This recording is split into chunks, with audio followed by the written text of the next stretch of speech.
Let's see some examples, and I'm going to use the Web Analytics Starter Kit for this. Okay, so let's go to the console. Let's log into Tinybird, and I'm going to create a new workspace, which is Wask Demo. Now let's deploy our template. This is gonna clone the GitHub repository with all the data sources, materialized views, endpoints, and it's gonna be deployed to Tinybird Cloud. But since we are local, we still can work locally. Let's use Mockingbird to start sending data. And we're gonna set a custom endpoint, which is my local Tinybird instance, analytics events, 100 events per second, and for the token,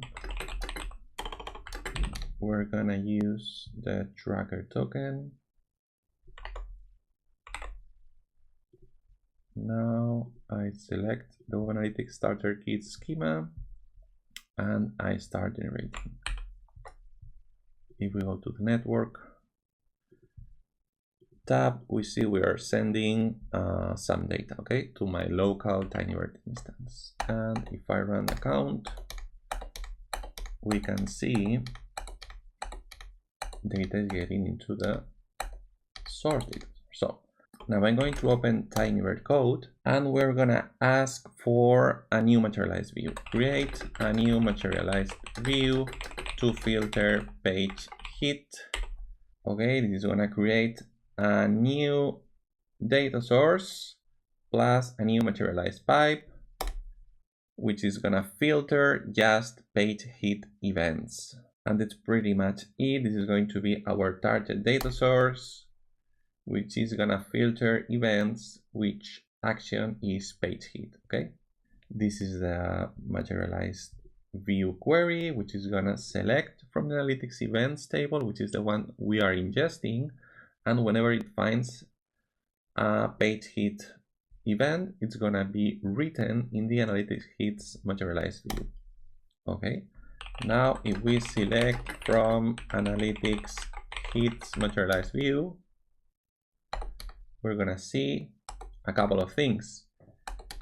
It's continuously streaming data being inserted in the source table, which is analytics hits, and it automatically backfilled historical data. As you can see, we already have 20,000 rows, okay? This is something that happens automatically in Tinybird. You don't have to worry about it.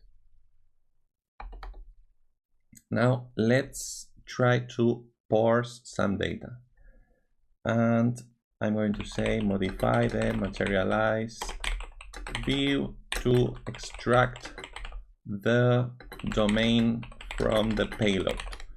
This is another interesting case where you can use materialized view. One is to filter data and route different data to different tables, but also to process data as it's being inserted. In this case, we have a payload column, which is a JSON string column, and we want to extract from there the domain. Now, if we look at the analytics hits materialized view, we're gonna see that we are keeping streaming data into it, because remember, we are inserting data from Mockingbird at the rate of 100 events per second. If we select the domain from analytics hits, we're gonna see it's being extracted from the payload. So this is a second interesting case for materialized views, which is transform your data as it's being inserted.